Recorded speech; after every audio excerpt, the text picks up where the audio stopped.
بسم اللہ الرحمن الرحیم۔ میرا نام فاروق صادق ہے اور ہم تاریخ کہانی کے ایک نئے سلسلے کے ساتھ حاضر ہیں۔ بات یوں ہے کہ یہ تاریخ جو ہے وہ ایسے واقعات سے بھری پڑی ہے کہ جس وقت ایک قوم اپنے عروج پہ پہنچی اور دوسری قوم اپنے زوال کی انتہا پہ پہنچی تو قدرت کا نظام دیکھیں کہ وہی لمحے جو ہیں، وہ جو قوم عروج پہ پہنچی تھی اسی دور میں اس کے زوال کا آغاز ہوا، اور وہ قوم جو زوال کا شکار ہوئی وہی لمحے اس کے نئے عروج کا آغاز ثابت ہوئے۔ ایسی ہی ایک کہانی لے کر ہم حاضر ہیں۔ جب مسلمانوں نے جزیرہ نما عرب کو فتح کر لیا اور وہ جزیرہ نما عرب سے باہر نکلے تو باہر ان کا سامنا دو عظیم سلطنتوں سے تھا۔ ایک ایران کی سلطنت تھی اور دوسری روما کی سلطنت تھی۔ ایران کو مسلمانوں نے فتح کر لیا اور سلطنت روما کے جتنے بھی حصے تھے ان کو فتح کر لیا سوائے قسطنطنیہ یعنی کنسٹینٹینوپل کے۔ یہ شہر مسلمانوں سے فتح نہ ہو سکا، نہ یہ خلافت راشدہ کے دور میں، نہ یہ بنو امیہ کے دور میں، نہ یہ بنو عباس کے دور میں۔ پھر ایک ایسا دور آیا جس میں منگول ہر طرف پھیلے ہوئے تھے۔ منگولوں کے زوال کے بعد ایک نئی سلطنت ظاہر ہوئی جس کو ہم سلطنت عثمانیہ کہتے ہیں،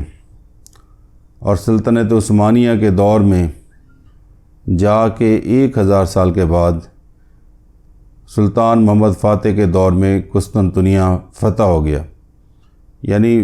فال آف کانسٹینٹینوپل ہو گیا۔ یہ عثمانیوں کے لیے بہت بڑے فخر کی بات تھی کہ ایک ایسا شہر جس کو خلافت راشدہ سے فتح کرنے کی کوشش کی جا رہی تھی، جس کے فصیل کے سائے میں میزبان رسول حضرت ابو ایوب انصاری دفن ہیں، جو کہ امویوں کے دور میں فتح نہ ہو سکا، جبکہ امویوں نے ایشیا اور افریقہ کے اندر اور یہاں تک کہ یورپ کے اندر بھی اپنی فتوحات کا سلسلہ پھیلا دیا، لیکن قسطنطنیہ یعنی کنسٹینٹینوپل جو ہے وہ اپنی جگہ پر قائم دائم رہا، اور یہ شہر 1000 سال سے ناقابل تسخیر تھا۔ 1453 میں سلطان محمد فاتح نے ایک نئی ترکیب لگا کر، ایک نئی فوجی حکمت عملی بنا کر اس شہر کو فتح کر لیا، جس کے لیے اس نے نئی توپیں بنوائیں،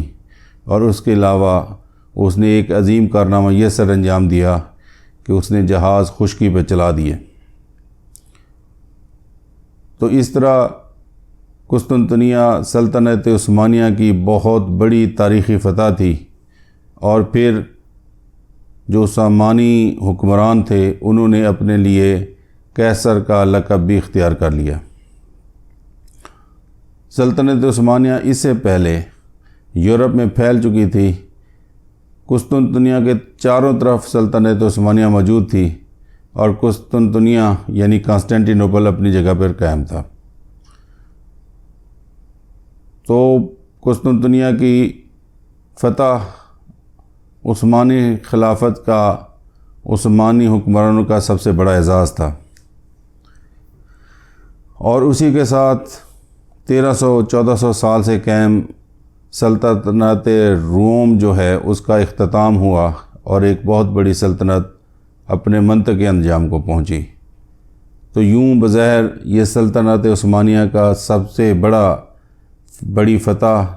بڑا عروج کا کام تھا، اور اسی کے ساتھ ہی سلطنت روم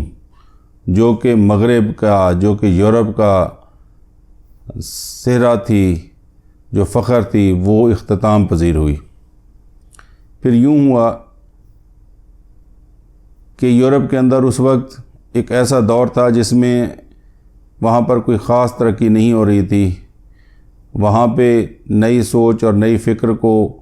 پنپنے کا موقع نہیں مل رہا تھا، اور اس وقت اس یورپ کے اوپر کلیسا کی کا جبر تھا، کلیسا حاوی تھا اور نئی سوچ کو جگہ نہیں مل رہی تھی۔ پھر یوں ہوا کہ جب قسطنطنیہ فتح ہوا تو وہاں پر جو یونانی فلاسفر تھے، جو یونانی سائنسدان تھے، جو یونانی سوشیالوجسٹ تھے، ان کا علم جو ہے وہ وہاں سے، جو کہ قسطنطنیہ کے اندر محفوظ تھا، جب قسطنطنیہ کی فتح ہوئی تو وہاں سے لوگ نکلے اور وہ اپنے ساتھ یونانی فلاسفرز کی، یونانی علماء کی کتابیں لے کر اٹلی میں پہنچے، اور اٹلی کو از سر نو یونانی فلاسفرز کو پڑھنے کا موقع ملا، اور اسی کے ساتھ ہی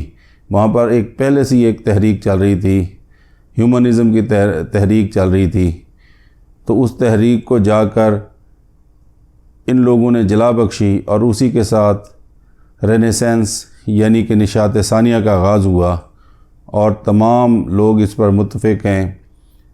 کہ یورپ کے عروج کا آغاز رینیسانس یعنی نشاط ثانیہ سے ہوتا ہے، اور اس کے بعد یورپ کے اندر نئے علوم کو سیکھنے، نئی سائنسز کو سیکھنے، ایڈونچر کرنے، دنیا کو دریافت کرنے کا ایک شوق پیدا ہوا، جس کا نتیجہ یہ ہوا کہ آنے والی صدیوں کے اندر پوری دنیا کے اندر یورپی اقوام جو ہیں ان کا راج ہوا، اور اس راج کا ایک بہت بڑا سبب قسطنطنیہ کی فتح بھی تھی، جس نے آ کے یورپ کی سوچ کا دھارا بدل دیا، ان کی تاریخ بدل دی، ان کی تہذیب بدل دی، اور وہاں پر نئے علوم جو ہیں ان کو فروغ ملا۔ شکریہ، تھینک یو ویری مچ۔